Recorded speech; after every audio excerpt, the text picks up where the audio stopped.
Hi guys. I have been promising to do a video that focused on how to decide how many shares or contracts or whatever it is, options to buy, or at least to do the front end of that. So we're just going to do it with shares today. But how to do that within the confines of managing your risk appropriately. It is the concept itself is simple, but it can be a little bit confusing. So I'm doing this video style so that you can look at it. You know, if it's a little hazy for you, you can rewind and look at it again. And there will be additional videos that kind of point to how to think about this same concept if you're going to trade options and the like. Okay, so let's jump in, and I just built a very simple spreadsheet here to help us kind of focus on it. And the what you have here is your account balance, the amount of money that you have in your trading account, the percentage of your account that you want to risk on a per trade basis in percentage terms, and the dollar risk per trade, which is just the product of these two. And here we're going to use the entry, what stop you would use, and the result of that, which would be your risk on the trade. This is going to tell you your dollar risk, and as we move over, you'll see that will then drive us to the cost of the position, the percentage of your account that position would be, and those kinds of things, which really become helpful, you know, when you're trying to make sure that you're not over trading. Okay, so let's get to it. So let's say you start with an account of $5,000, not unreasonable, and you want to limit your risk on any trade to 1% of your account. Right here it would be $50, and let's just take a trade that I suggested people take a look at a few days ago, IDTI. The entry price was, if I remember correctly, $863, and the stop was $840, and it did get stopped out, so it was 23 cents of risk. Right now, here's where it gets a little bit tricky.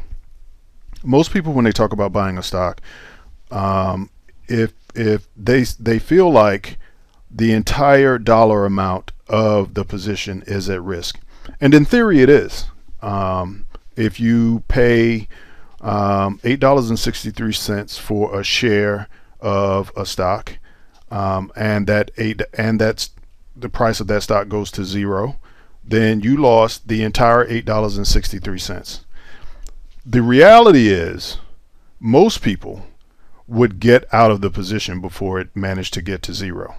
There are a few select morons who would stay in the position and in some cases even add to it, thinking, oh, I getting better pricing now, you know, so they would add to it and they would become more long at a lower position, and more underwater. But you're not going to do that. I know that you're not going to do that because I taught you better. So you paid $863 to get in. Your risk on the trade is determined by, this is the point where you would say, based on the chart, I'm wrong, I'm getting out of the position. $8.40 is your stop, right? So 23 cents of risk, right? Now, this is your position size. I should have put that in, right? Or the suggested position size, given the fact that you want to limit your risk on the trade to 23 cents per share, right? So you divide your dollar risk into the dollar risk per trade to come up with this number, 217 shares, right? So if you bought 217 shares at $8.63, and you were stopped out at $8.40 without any slippage, of course, you were stopped out at $8.40, you lost 23 cents per share, you would lose $50. which again is 1% of your account, right? Now, a couple of other things that you want to pay attention to. The cost of the entire position is 1876.09, right? 217 times the 863, right? Which is 37.5% of your account. So you can further reduce your risk, right? Because if you're not comfortable with 37% of your account being in one stock, you can further reduce your risk by buying fewer shares, right? If you bought, let's say you bought 100 only, right? You would more than reduce your the percentage of your account that's in the position by half, right? It's not that that big a deal if that's the percentage of your account that's in the trade, because you really shouldn't be trading, you know, too many names at one time anyway. What's really important is focusing on making sure A, that you limit this to as small a number as possible, and B, that you get out of the position when your stop tells you to get out. Now, a couple of other quick things about this kind of model, right? Let's say you have you still have a $5,000 account, but let's say instead of these prices, let's say you're at it's a $25 stock, and your stop is calculating. Let it finish doing that. And let's say your stop is 22. Okay, so now you have a $3 dollar risk, right? You can only buy 17 shares of this position. Why is that? Because 17 times 3, if you went down $3, if you went to 22, that would be your $50 loss that you're willing to abide in this account, right? If you went to 2%, the numbers change, right? They basically doubled, right? 33 shares, right? Now, if you go over here, right, it's a smaller percentage of your account because it's bigger dollars, right? And you're buying fewer of them. Yes.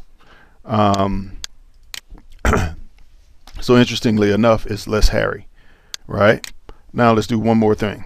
Let's say your entry is $100 and your stop is, you know what, let's make it more like Google. So $800 and your stop is $750. You can only buy 2, right? Shares, right? Because to limit your risk to $100, right? Your risk on the stop is $50. To limit your risk to $100, right? You can only buy 2. So you buy 2 at $1,800. It costs you $1,600. It goes to $750, right? You lost $100 because of the 2 that you bought, and you're out of the trade, right? Here again, now you're at 32% because it's $1,600 and so on and so forth. Point being, you can play with these numbers a lot, right? Now, if you had a $20,000 account, right, everything is a little bit bigger, right? Except for the percentage, of course. Yes. So that's the essence of how you use position sizing, which is what it's called. And if you really want an expansive treatment of this, take a look at Van K. Tharpe. His books talk a lot about position sizing and the like, and how powerful it is in terms of determining how profitable you can be as a trader. Yes. If you have any questions about this, and I suspect there will be, you can reach me at askthetrader@theartofsimpletrading.com. And that is going to do it with respect to determining your risk. Okay. Oh, and by the way, well, never mind. We'll go to that at another time. Okay. I hope this is helpful to you guys, and we will see you at the next video. Take care.